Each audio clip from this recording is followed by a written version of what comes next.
Selamat pagi saudara-saudara semua, saudara-saudaraku se-Indonesia. Salam sehat, salam sejahtera bagi kita semua. Saya Dr. Edison, spesialis saraf, salah satu dokter spesialis saraf di BMC Mayapada, Bogor. Saya berpraktek sebagai dokter sudah 35 tahun sejak 1987. Di sini saya ingin memperkenalkan pasien saya dengan persetujuan daripada pasien sendiri dan ibu untuk dia ingin membagi pengalaman tentang penyakitnya. Jadi saya punya pengalaman adalah stroke adalah penyebab kematian tertinggi saat ini di Indonesia, dan stroke adalah penyebab kecacatan utama di Indonesia. Dulu penyebab kematian tertinggi di Indonesia adalah jantung, tapi sekarang sudah bergeser menjadi stroke. Kenapa? Kebanyakan karena keterlambatan membawa ke rumah sakit.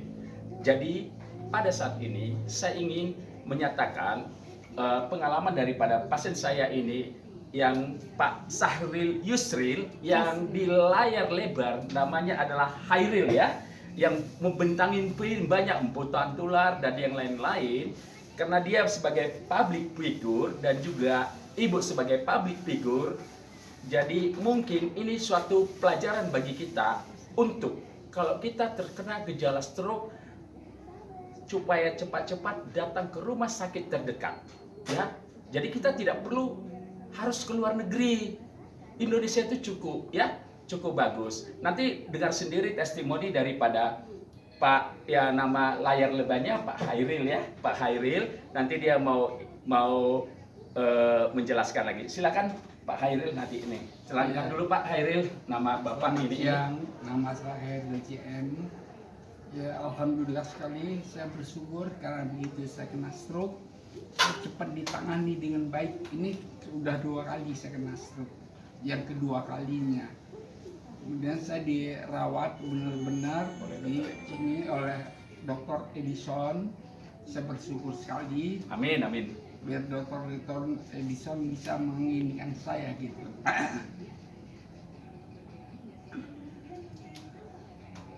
Jadi apa yang Bapak rasakan waktu kena stroke ya? Lemas sebelah kanan atau nggak bisa bicara atau gimana? Gitu yang terakhir ini. Ya, yang terakhir ini waktu pertama saya kena serangan, kesemutan dari ujung kepala sampai ke ujung kaki. Ya. Saya kesemutan, terus saya lariin cepat ke rumah sakit. Dan habis kesemutan dia lemah ya? Lemah. Total. Ya, bicaranya cadel. Iya. Bicaranya cadel dan sulit menelan. Karena kerusakannya di otak yang kiri ya. Di otak yang kiri dari hasil CT scan-nya. Ya, oke. Jadi waktu stroke pertama itu tahun berapa, Pak? Tahun Sahril atau Pak Hairil? 2015. Nah, jadi dia pasien ini kena stroke 2015. Itu yang tangani juga saya, ya. Yang tangani juga Dr. Edison, saya. Waktu itu karena saya pikir udah sembuh, saya nggak berobat lagi. Tahu-tahu kena ini serangan kedua. Jadi 2015 Pak Hairil ini ya, Hairil aja saya sebut ya, kena nama lebarnya ya, atau Pak Sahril ini adalah sudah kena stroke 2015.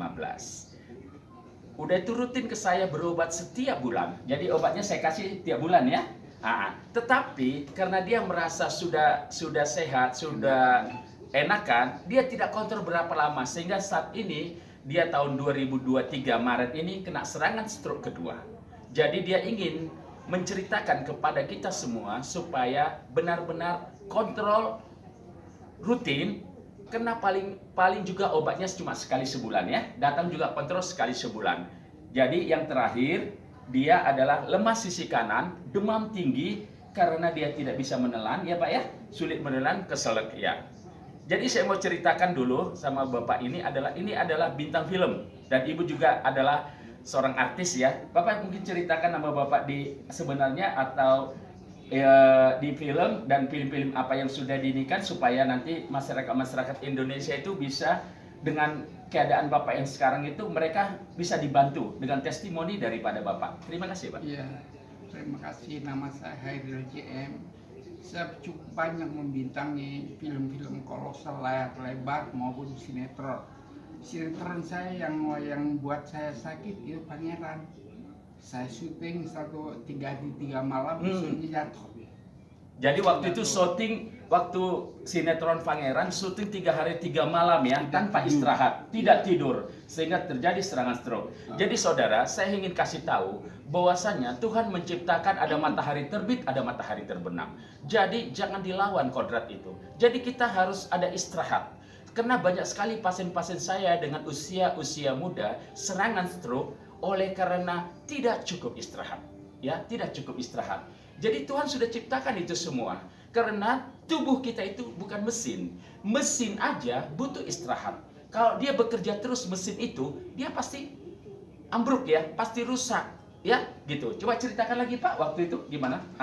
Iya, waktu itu saya rasa lemas hari pertama, selari ke puncak, dipijit, begitu pulang langsung kena. Udah mau dokter tanya saya mau diopname atau berobat jalan. Ya. Terus saya dirawat. Ya. Gitu. Jadi artinya ini adalah paling utama di Indonesia adalah serangan stroke itu bermacam-macam. Stroke itu bisa tiba-tiba kesemutan dulu. Kesemutan dulu, sesudah kesemutan tidak diobati, maka dia terjadi makin lemah karena dia ini adalah penyumbatan. Tensinya juga tidak terlalu tinggi. Tetapi penyebabnya oleh karena bekerja terus-menerus tanpa istirahat yang cukup. Jadi, waktu dia lemah sisi kiri, dibiarkan terjadilah kelemahan. Kesemutan dulu, kelemahan. Yang penting adalah seperti begini, cepat datang ke rumah sakit terdekat. Ya. Dan pertama adalah stroke itu harus ditangani oleh spesialis saraf. Ya, karena stroke itu ada dua, ada penyumbatan, ada perdarahan. Kalau seandainya dia butuh dikonsulkan ke dokter-dokter lain, biar nanti dokter spesialis saraf yang mimpin dia. Oke, ini kan Bapak kan apa ya? Bekas bintang film layar lebar, ini ya segala macam. Saya sangat respect sama Pak Sahril ya. Coba ceritakan bintang film-film layar lebar aja yang Bapak ini bintangin tuh. Udah dapat piala apa gitu. Ya, film layar lebar banyak sih, kalau saya ceritain banyak banget. Nanti saya bantu aja. Ya, Terus mendapat piala Vidya tahun 97, Tutur Tinular itu judulnya. Terus sampai sekarang ini, kemarin ini gitu. Jadi saya ingin testimoni daripada ibu juga yang sudah mendampingin Pak Sahril ini ya, dan dia juga punya anak ya mirip sekali dengan Pak Sahril ini, baik sekali anaknya menjagain bapaknya yang lagi sedang serangan stroke. Dan saat ini ya saya harus kasih tahu, hari ini Pak Sahril ini sudah boleh pulang. Jadi kita minta izin mau nggak kasih testimoni untuk menguatkan orang-orang banyak, itu untuk kasih edukasi ya Pak ya, dan setuju dengan ibu juga. Bu, silakan Ibu kasih ini. Baik. Perkenalkan, nama saya Ica Kartika. Saya terakhir di sinetron Tukang Ojek Pengkolan sebagai Bu Dosen atau Bu RT ya. Jadi mungkin saya sedikit menambahkan saja perjalanan Bapak waktu terkena stroke itu di tahun 2015. Jadi saya coba sedikit revisi, bukan karena film Pangeran, tapi pada saat sedang syuting Pangeran gitu. Karena mungkin memang pada saat itu kejar tayang sehingga membutuhkan cepatnya produksi, sehingga mereka harus syuting dengan jadwal yang sangat padat, dan Bapak pada saat itu tidak pulang, artinya karena capek harus pulang pergi Bogor, dia menetap di lokasi gitu karena memang hanya istirahat sebentar. Tentunya ada istirahat sebetulnya, karena setiap pemain itu ketika giliran pemain ini main, pemain yang lain istirahat.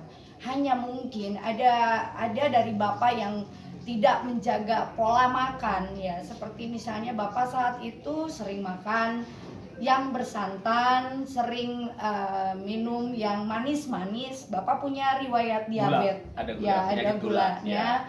Dan pada saat itu tiba-tiba mungkin karena memang kondisi letih, daya tahan tubuh menurun dan asupan makan yang tidak terkontrol sehingga beliau terkena stroke. Pertama kali itu tangan kanan ya, Ya, tangan kanan. dan Jadi berulang. Tangan ya. kanan dan kaki kanan ya, Ya, lemah. Dan sebelah. pada saat itu sempat pelo ya, cadel. Sempoyongan. Pada saat itu Bapak masih bisa nyetir dan nekat ke Cipanas untuk Menyelesaikan.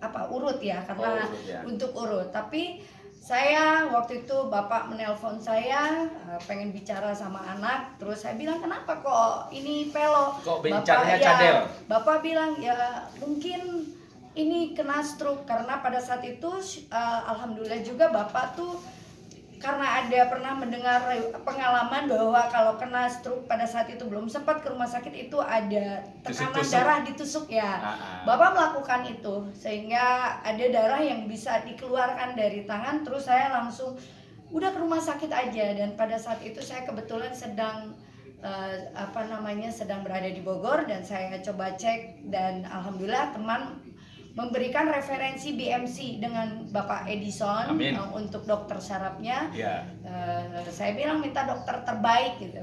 Pada saat itu saya direferensikan dokter Edison dan saya langsung udah ke rumah sakit BMC aja, saya tunggu di sini. Nah, Bapak langsung ke rumah sakit BMC dengan kondisi yang memang jalannya sudah menyeret. Ya, kalau nggak salah pada saat itu kolesterolnya tinggi, tensinya tinggi, gulanya 400, tensinya hampir 200 lebih kalau nggak salah. Sampai ya pokoknya tinggi semua. Dan dokter Edison pada saat itu sempat mengatakan, aduh ibu ini kalau telat. Ya alhamdulillah karena di sini dirawat dengan baik dan dokter Edison pun merawat dengan baik, dan tentunya dengan izin Allah Bapak bisa pulang. Dan pada saat itu memang sempat drop. Ketika pulang sempat drop lagi karena teman-teman syuting waktu itu datang ke rumah untuk nengok teman-teman artis di Raden Kian Santang. Waktu itu Bapak lagi syuting di Pangeran dan selesai dari Raden Kian Santang, karena emosinya mungkin yang akhirnya dia ketemu teman-teman terus jadi kebawa gitu. Jadi mungkin sedih, sensitif sehingga tidak terkontrol, dia sempat drop lagi sedikit, dibawa lagi ke BMC pada saat itu, tapi terus alhamdulillah membaik terus. Sempat tidak balik lagi ke BMC karena sudah merasa baik gitu. Merasa tidak ada apa-apa. Cuma memang ini pengalaman yang saya harus coba tuturkan dan paparkan di sini. Bapak pada saat itu sering mendengar pengobatan di sini, pengobatan di situ, terapi segala macam, dan pernah sampai terapi Bapak malah dirawat karena obat-obatan jamu atau apalah yang membuat keracunan. Nggak cocok. Terus saya bilang makanya sudah nggak usah dengar apapun itu. Maksudnya gini loh, semua aspek pengobatan dengan cara yang berbagai macam mungkin sah-sah aja, tapi saran saya kan sudah ada rumah sakit, coba aja kita ke rumah sakit gitu. Nggak perlu ke luar negeri jauh-jauh karena ternyata Bapak di stroke berulang yang kedua, ini pun dirawat di sini dan alhamdulillah ketika masuk ke sini dalam kondisi sangat tidak baik, panas, demam, terus muntah-muntah, leukositnya tinggi, alhamdulillah sampai sekarang Bapak bisa pulang dan bisa berbicara dengan baik juga. Tadinya juga sudah pelo, sudah waktu malamnya sempat matanya putihnya aja yang kelihatan, terus tersedak juga. Ya ini juga pelajaran dan pengalaman buat saya ternyata bahwa stroke itu nggak boleh juga kesedak ya dokter sehingga masuk ke paru-paru, makanan atau minuman. Ya, jadi saran saya dengan pengalaman saya ini saya hanya ingin berbagi saja bahwa ketika mengalami gejala seperti itu belum sempat ke rumah sakit, mungkin ditusuk dulu ya sampai perjalanan masuk rumah sakit, jangan kemana-mana, ke rumah sakit dan nggak perlu mahal ke luar negeri, ke rumah sakit. Itu saran saya karena butuh cepat gitu ya. Ya, butuh cepat. Ngejar waktu. Kalau bicara terapi atau alternatif ya semua dengan cara yang berbeda, tapi mungkin bukan berarti harus saya tidak bermaksud memojokkan Iya, apapun gitu betul. ya, tidak bermaksud memojokkan. Semua pengobatan baik alternatif atau apapun baik, semua baik gitu. Hanya mungkin saran saya, daripada bingung, kalau rumah sakit kan memang itu sudah untuk pengobatan Sudah orang ada ahlinya. sakit dan memang sudah ada ahlinya. Itu sih mungkin sedikit pemaparan dari saya. Semoga ini berguna buat kita semua, karena hanya kita sendiri yang bisa menjaga kesehatan kita. Selain kesehatan di badan, kesehatan hati dan pikiran juga. Jangan stres, karena itu yang akan membuat kita selalu tampil prima dan sehat, ya. Ya Pak Dokter, makasih Ya, terima banyak. kasih Bu. Ya. Jadi sebenarnya pasien ini serangan yang kedua ini ya. Jadi serangan pertama 2015, ini serangan yang kedua 2023 Maret ini. Jadi kemarin ini tidak bisa digerakkan ini, lemah yang kanan. Coba angkat sekarang tangannya yang kanan Pak. Nah, ini kanan ya. Nanti kita mau fisioterapi dengan bertahap. Jadi selama dia beberapa hari ini dia pakai selang ini. Dia pakai selang makan dari hidung semua langsung ke lambung karena dia nggak bisa menelan. Jadi saat ini sudah kita lepas selangnya, sudah bagus ya, kita bertahap. Jadi dia serangan kedua ini cuma saya rawat berapa hari ya Bu ya? Nggak ada seminggu ya? Tidak ada seminggu. Obat-obatnya pun ada semua, standar aja ada semua. Yang penting pasien itu percaya kepada dokternya. Jadi dokter itu sudah belajar. Jadi sebenarnya begini, semua terapi itu baik, tetapi terapi di kedokteran itu ada uji klinisnya, ada penelitiannya, ada buktinya. Jadi kita kasih obat ini fungsinya untuk apa? Tapi sudah ada buktinya, ada trialnya, ada uji cobanya, ada penelitiannya. Itu yang paling utama. Jadi dengan testimoni daripada Pak Sahril ini yang di layar lebar sering disebut namanya Hairil ya, dulu sebagai Kia, banyaklah film-filmnya banyak. Ibu juga artis ya, yang saya sangat salut semua ibu ini ya, tetap dia mendampingi Pak Sahril ini. Dan saya harus kasih tahu ya, bagi pasien-pasien stroke, mungkin ada saudara saudara Anda yang kena stroke, suami, istri, atau siapapun itu butuh sekali support ya, butuh sekali dukungan daripada kita. Karena pasien stroke itu gampang sedih, gampang emosinya labil, gampang tersinggung, gampang nangis. Tolonglah, sedangkan dia itu sudah stres dengan kelemahan yang di sini bicara sulit, menelan sulit. Tolong kita jangan kasih beban lagi sama dia. Kita kasih semangat, Di BPJS juga stroke ditanggung full sama pemerintah ya. Jadi Pak Sahril ini penyebab dia stroke adalah faktor resikonya adalah dulu ada hipertensi, ada gula, ada kolesterol tinggi. Ya namanya artis ya, nama artis makanannya kan ini ya, cumannya kesalahannya karena dia merasa sudah baik tidak kontrol ya, gitu saja. Jadi ini menjadi pengalaman, jadi dia dengan seizin ibu dan bapak ini testimoni supaya mengedukasi kita. Jadi yang paling utama, serangan stroke itu macam-macam, tidak harus mesti lumpuh, bisa kesemutan dulu, bisa tiba-tiba cadel, bisa tiba-tiba sempoyongan, bisa tiba-tiba pandangan kabur, bisa tiba-tiba nyeri kepala hebat. Jadi stroke itu ada dua, penyumbatan atau perdarahan. Jadi Pak Sahril ini adalah penyumbatan di otak yang sebelah kiri sehingga lemahnya di sebelah kanan dan cadel. Jadi saat ini dia mau pulang dengan senang hati, dia mau berbagi testimoni. Mohon bagi kita semua mendoakan Bapak ini dengan Ibu supaya dengan keadaan ini dia banyak menguatkan orang, memberikan edukasi kepada orang supaya tidak terlambat di dalam hal penanganan stroke. Dan terima kasih juga buat Ibu ya. Mungkin dari Ibu ada lagi yang mau diomongin, mungkin bagi ini kan Ibu kan seorang public figure ya yang bisa mengedukasi sehingga orang-orang nanti bisa ini, jadi tidak terobsesi umpamanya stroke langsung diterbangkan kemana, keluar negeri segala macam. Karena stroke itu sebenarnya paling utama ngejar waktu. Karena lewat daripada berapa menit otak makin rusak, lewat daripada menit otak makin rusak gitu. Jadi perlu ngejar waktunya itu ininya. Oke Ibu? Ya. Sedikit saja lagi ya, saya Ika Kartika sekali lagi. Ya, karena di daerah kita tinggal itu udah pasti yang paling dekat itu ada rumah sakit terdekat gitu kan. Ya. Jadi pergilah ke rumah sakit, nggak usah mikir panjang apalagi ke luar negeri. Jadi cintailah badan kita dan yang tercepat ke rumah sakit pergilah, itu saja karena itu sudah pasti tepat dan tidak salah. karena Manfaat hanya sebelum kita waktu. ya karena hanya kita yang bisa menjaga kesehatan kita. Itu saja sih mungkin dokter Ya. tambahan. Dari Pak Sahril, Pak Hairil, ya ini. Iya, Gila, kita terakhir. harus berpacu dengan waktu kalau kita kena stroke. Menit per menit tadi udah Wah, dijelasin ya. dengan dokter. Benar, ya. Iya, mudah-mudahan pengalaman ini menjadi edukasi buat semuanya. Ya. Baik, saudaraku sekalian se-Indonesia, terima kasih buat Bapak Sahril ya, yang di bintang layar lebar, sering panggilannya Hairil ya, yang bisa pernah jadi kiai, banyak bintang-bintang film layar lebar yang sudah dapat penghargaan dari FFI ya Pak ya, dan Ibu Kartika ya. Kalau di layar ini gimana? Panggilannya apa? Karena beda-beda kan. Iya, Sekali beda. itu tadi kalau di sinetron tukang ojek pengkolan saya sebagai bu dosen RT. Orang Ah. tahu ini saya itu. Dia di tukang ojek pengkolan ya, Iya. tukang ojek pengkolan sebagai bu dosen RT ini. Jadi saya ingin, karena banyak pasien saya ya, karena saya pikir pasien-pasien yang paling banyak dirawat di rumah sakit itu adalah stroke. Mau dia stroke perdarahan atau mau stroke sumbatan. Tetapi 90% yang saya rawat itu adalah stroke penyumbatan. Hanya 10% perdarahan yang pengalaman saya ya.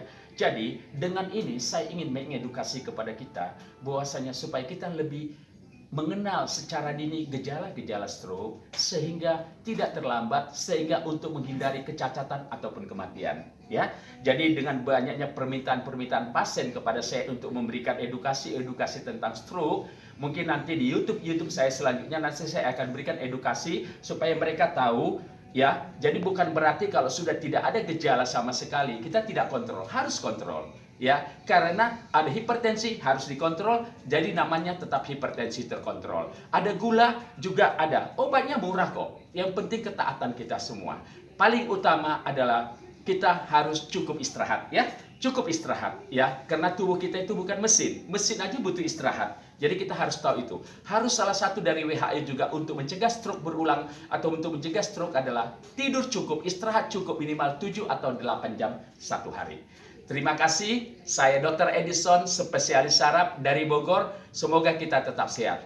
Satu lagi adalah kesehatan bukanlah segalanya, tetapi tanpa kesehatan segalanya tidak ada artinya. Ingat ya, sekali lagi saya katakan, kesehatan bukanlah segalanya, tapi tanpa kesehatan segalanya itu tidak ada arti. Terima kasih, tetap sehat, salam sehat ya. Salam sehat. Salam sehat. Salam sehat.